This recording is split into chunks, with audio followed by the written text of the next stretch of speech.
बहुत ध्यान से समझ लीजिए। 1 मिनट में और आपको 2 टॉपिक बता रहा हूँ, मिड टर्म एग्जाम में 100% आपके लिए आएंगे।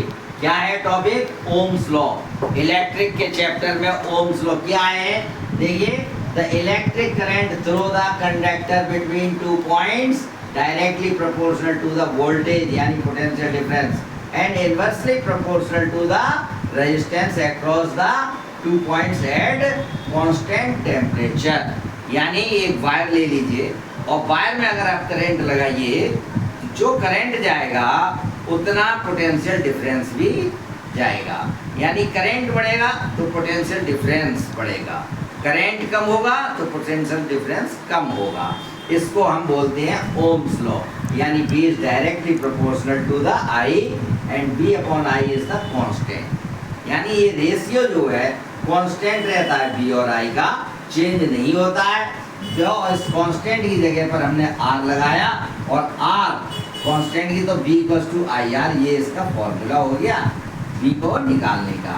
और R is the constant called the resistance. अब ये जो रेजिस्टेंस है, ये रेजिस्टेंस क्या है, अब आप इसको समझ लीजिए, बहुत ध्यान से जल्दी समझिए। Resistance it is a property of a conducting wire to resist the flow of charge. यानी जब जो किसी भी वायर में अगर हम करंट फ्लो करते हैं तो उसका अपोज भी होता है, जस्ट लाइक फ्रिक्शन। अगर हम मूवमेंट करें तो फ्रिक्शन लगता है, ठीक है। उसी तरह से ये करंट का जो अपोज कर रहा है चार्जेस का, ठीक है, तो उसको हम क्या कहेंगे? रेजिस्टेंस कहेंगे। तो resist the flow of charges, its SI unit is ohm, represented by the Greek letter omega. Okay, R equals to B upon I इसका फॉर्मूला है। अब ये फैक्टर कौन कौन से हैं? डिपेंड किस पर करता है resistance? Number first, length of wire, area of cross section, यानी वायर कितना मोटा है कितना पतला है उस पर डिपेंड करेगा।